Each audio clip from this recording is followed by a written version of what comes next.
Olá, estamos de volta para mais uma reflexão dessa obra, diria, colossal, essa obra da nossa querida Joana de Ângeles, através do médium Divaldo Pereira Franco. E nós, desperte, seja feliz, né? E nós estamos chegando ao final, né? Nós estamos agora, esse é o nosso penúltimo encontro. A Nara vai intercalando como está, ela vai encerrar quando chegar o desafio 30.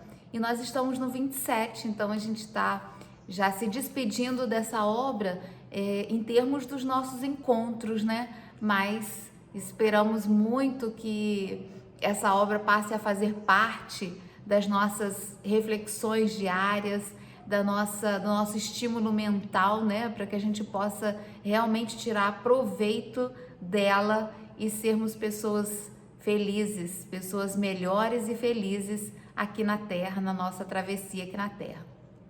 Então hoje, na nossa questão desafio, né? Que é assim que a Joana propõe, nós vamos falar sobre as preces pagas, é o item 27. E é muito interessante, acho que dos itens, se pudesse fazer um destaque para esse, é o que eu propunha. Fazemos um destaque nesse item para ler, reler e muitas outras vezes voltar a essas questões. Porque a prece, a oração, ela tem um poder muito grande de nos elevar. Ela nos tira do nosso dia a dia, do coisa a coisa, das dificuldades que fazem parte, que permeiam ainda a nossa vida aqui na Terra. A oração, ela tem a capacidade de nos elevar, de nos tirar dessa faixa, né? Porque, como ela diz, quem ora é como quem respira no cume da montanha. Quando a gente faz qualquer tipo de caminhada dessa forma e vai fazer retirado dos grandes centros e sobe um pouco mais, não precisa ser caminhadas grandes, essas sermos assim alpinistas, nada superior, mas aquelas, quando a gente está às vezes em viagem, a gente faz aquelas trilhas que perto de casa a gente nunca faz, mas em viagem a gente costuma fazer, né, para conhecer e tal. E qualquer elevação um pouquinho maior, o ar para respirar é completamente diferente. É um ar mais puro, é um ar quase rarefeito, e dependendo da altitude é realmente muito rarefeito. Mas esse respirar num ar mais saudável, num ar mais puro, num ar melhor, por si só já nos traz uma sensação benéfica muito grande. Por quê? Porque o processo da respiração faz com que as nossas células vão se nutrindo. Então, quando a gente respira num ar mais puro, as nossas células, se enchem, né? Elas respondem, reagem muito melhor a isso. A oração é assim. Quem ora está trazendo uma onda magnética para dentro de si, para nutrir as suas células, de modo tal que ao final de uma oração nós não somos iguais, nós não estamos da mesma forma. E isso se nós tivermos conseguido minimamente elevar um pouco os pensamentos. Porque quando a gente ora fazendo uma repetição maquinal de palavras que nós aprendemos, nós não vamos a lugar nenhum, a gente continua do jeito que a gente estava. Por isso, às vezes, pessoas falam assim: mas eu tenho orado e não está adiantando, né? Eu peço, mas a coisa não funciona, eu não sinto uma diferença depois que eu faço uma oração. Vai estar orando como? Como é que é esse processo de oração? É repetir palavras? Não vai sair realmente do lugar, vai ser a mesma sensação. Mas se para orar minimamente nós conseguimos elevar um pouquinho esses pensamentos, e elevar significa o quê? Significa a gente aquietar a mente das nossas preocupações, dos nossos problemas, das nossas angústias, só um pouquinho, e pensar nas palavras que estão sendo proferidas. A oração do Pai Nosso, ela é um poderoso meio de elevação que Jesus nos ensinou. Mas se nós refletirmos nas palavras que estão sendo ditas ou pensadas, porque se nós simplesmente repetirmos o que nós já decoramos, aí a gente fica na mesma faixa. Mas se a gente pensar naquilo que está sendo proposto e dito, aí a gente alça uma outra faixa. Então nós nos banhamos de luz. É assim que ela coloca. A oração é um ato de banhar-se de luz. Porque se nós elevamos os pensamentos, em contrapartida, vem de volta essas energias de renovação. Então, quando nós transferimos para outras pessoas o ato de orar, nós estamos deixando de aproveitar essa dádiva primeira, essa beleza de bem-estar que a oração nos proporciona, nos faculta. As preces, elas devem ser feitas por cada um de nós. É o pedir e obtereis. Mas nós trazemos ainda isso dos nossos atavismos, né? Daquilo que ainda permanece em nossa caminhada, esse hábito de transferir para outrem o ato de orar. E orações pagas que até hoje em dia você ainda tem muito, mas há um tempo atrás isso era muito mais recorrente. Entendia-se que encomendar uma prece, encomendar uma oração ou um ato, um ritual religioso faria um bem muito maior sobre aquele que necessita. Então nós trazemos muito isso e acabou criando e gerando um profissionalismo religioso que não tem sentido lógico com o que Jesus nos ensina, com os exemplos que Jesus nos deu.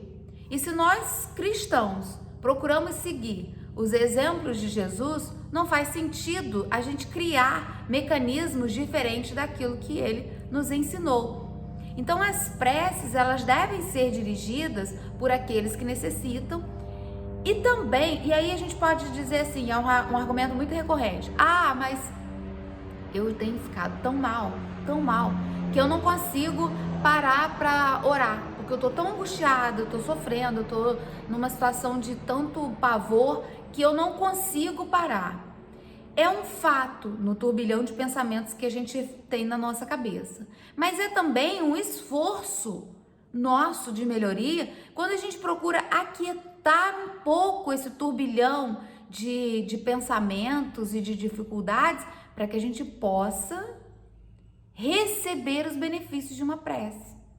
Jesus nos recomendou também orarmos uns pelos outros. Isso é salutar, isso é absolutamente necessário, isso é importante, porque isso nos liga e faz com que o exercício da caridade possa ser pleno, né? Porque quando eu oro, eu emito aquilo que eu tenho, eu rogo a Deus, mas eu dou as minhas melhores energias. E quando eu faço isso para alguém, eu faço de modo a me ligar, a vincular as minhas energias mais saudáveis àqueles que estão necessitando mais. Então isso cria uma vinculação energética maravilhosa. É a irmandade, né, que Jesus tanto vem nos conclamar, para sermos irmãos, lidarmos uns com os outros como irmãos que somos, né?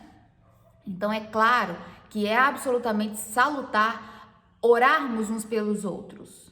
Mas isso não tira daquele que está passando pelas dificuldades, e muitas vezes somos nós, né? Quando a gente está falando daquele que está passando pelas dificuldades, em muitos momentos sou eu que estou passando, né? Então, não tira daquele que está no momento mais difícil a necessidade da oração como um passo para a sua própria melhora. Até porque, eu adorei esse termo que ela usa, quando nós estamos só presos nas nossas dores e dificuldades, nós não abrimos nossa mente sequer para receber a oração que nós pedimos. Por favor, estou passando por um problema, reza por mim, ora por mim lá, por favor. Tá, e a gente vai às nossas casas espíritas, nós estamos muito bem organizadas, entendendo o benefício das orações, dos passes magnéticos, né? para o reequilíbrio da pessoa que necessita. Então nós vamos fazer o passe, nós vamos fazer a oração. E aí quando a gente vai e emite para aquela pessoa, se ela está só repetindo os problemas mentalmente, não há o que Joana chama de permeabilidade psíquica. Olha isso. Permeabilidade psíquica.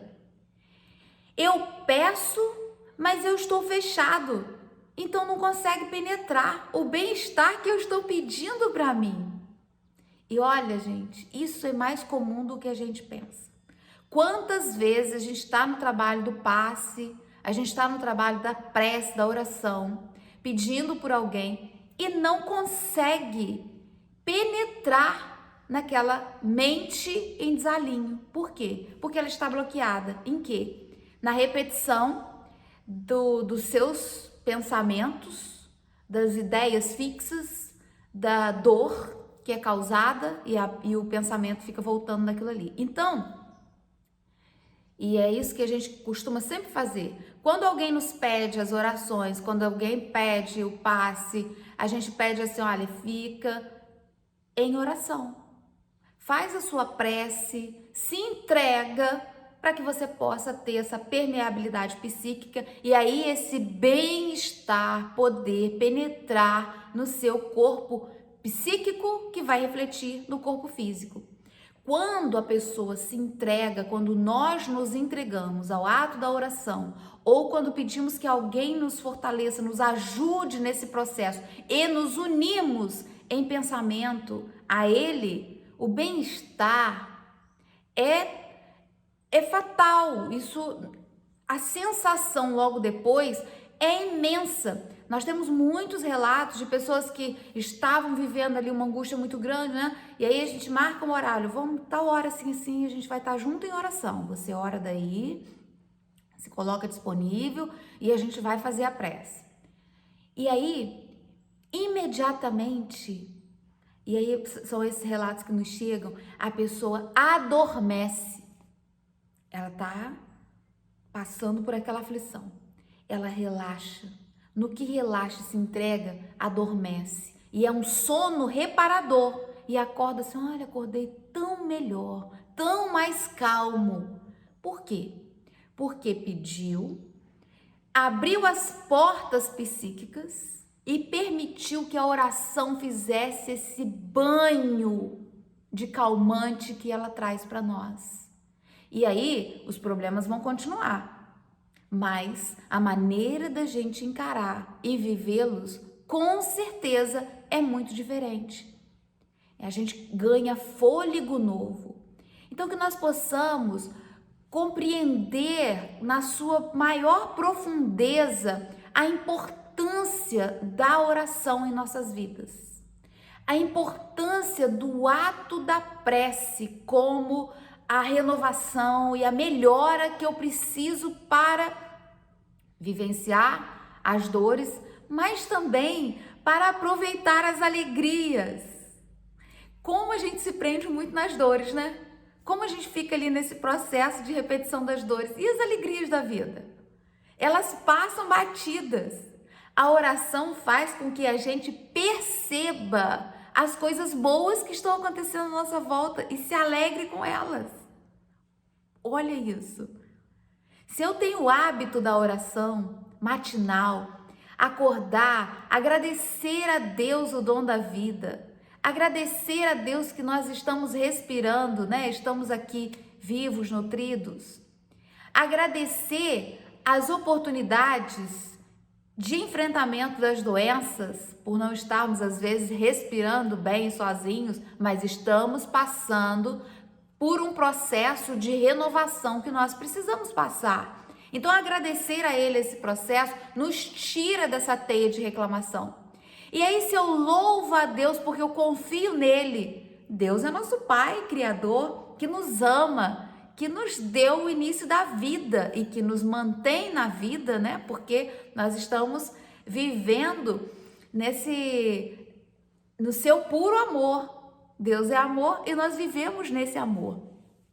Então, quando eu louvo, porque eu reconheço isso, e peço a Ele: ah, Senhor, me dá forças aqui que a coisa tá difícil, tá brava aqui nesse momento. Ou, se estou no momento de calmaria, nossa, muito obrigado, Senhor, por esse momento de calmaria que estou vivendo. A gente consegue notar e perceber coisas que a gente não notava, expressões naqueles que convivem conosco, beleza numa planta, numa flor, que é a expressão máxima da natureza, da vida, né? A natureza exuberante, que em tudo quanto é lugar que há possibilidade, ela nasce, ela cresce, ela vive. Então, se a gente consegue olhar para essas coisas e sentir o que realmente ela emite para nós, porque todos os seres vivos emitem uma energia vital, magnética, né? Entrando em comunhão nessa faixa de gratidão e de comunhão, a felicidade vai sendo natural porque é um estado d'alma. Então a oração pode fazer prolongar um momento feliz na minha vida para que eu tenha fôlego e suportar as dores e as dificuldades. Que nós possamos aproveitar muito a oração como essa possibilidade de crescimento. Exemplo que ela anota para nós aqui do nosso Mestre Jesus em 2 momentos importantíssimos em que Jesus dá o testemunho da oração, né? Tanto lá no Monte Tabor, quando há aquele momento sublime de transfiguração, porque Jesus ascende e sobe, cresce tanto nessas suas possibilidades psíquicas imensas pelo ser que na condição em que já se encontrava e que se encontra e é. E há aquele processo, aquele momento de transfiguração linda, quanto também do Getsemane, que é quando ele está se preparando para viver o holocausto. Jesus não transferiu a ninguém esse processo de oração. Pediu que os discípulos pudessem ficar com ele. Ele não delegou a ninguém essa bênção da oração por saber e entender o quanto traz de benefícios para aquele que ora e o quanto ele estava também interessado em deixar o exemplo para nós, fazendo na prática como devemos fazer. Então, se estivermos muito bem, que possamos orar e expandir as nossas possibilidades. Se estivermos angustiados, passando pelas necessidades, que possamos solicitar que as pessoas orem conosco, mas não por nós. Orem conosco. Coloquemo-nos na oração e permitamos que os outros possam vir somarem energia para nós. Com certeza o bem-estar vai ser muito grande. Então, vamos aproveitar que nós estamos aqui nesse momento falando de oração, encerrando quase esse livro, né? Mas encerrando essa reflexão, e vamos orar juntos e agradecer a Deus por esse momento. Ah, Senhor, nós te agradecemos infinitamente tantas possibilidades que o Senhor nos traz, nos oferece. Tu que és, Pai, todo misericórdia, justiça e bondade, derrama sobre cada um de nós, sobre os nossos lares, sobre os nossos amores, o bálsamo do seu amparo, da sua luz, nos revigorando e nos fortalecendo. Ajuda em especial, Senhor, aqueles que mais necessitam, aqueles que passam por dores, por dificuldades, os que perderam a lucidez, os que estão no desespero e pensam no suicídio como uma saída. Ajude-os, Senhor. Ajude-os para que eles possam fazer crescer a semente de amor que todos temos e na confiança em Ti, aguardar passar a tormenta.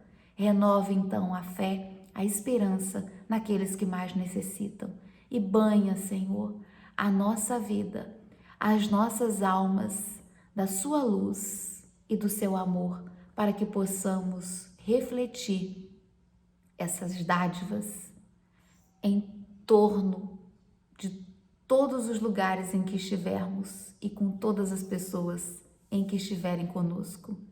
Fica junto de nós, agora e sempre. Muito, muito obrigado. Muito obrigada, Senhor. Muito obrigada a vocês por estarmos juntos, compartilhando esses momentos de aprendizado profundo. Muito obrigado por tanto carinho que eu tenho recebido em forma de energias. Deus nos abençoe e até agora o nosso último encontro dessa obra. Um grande abraço a todos vocês.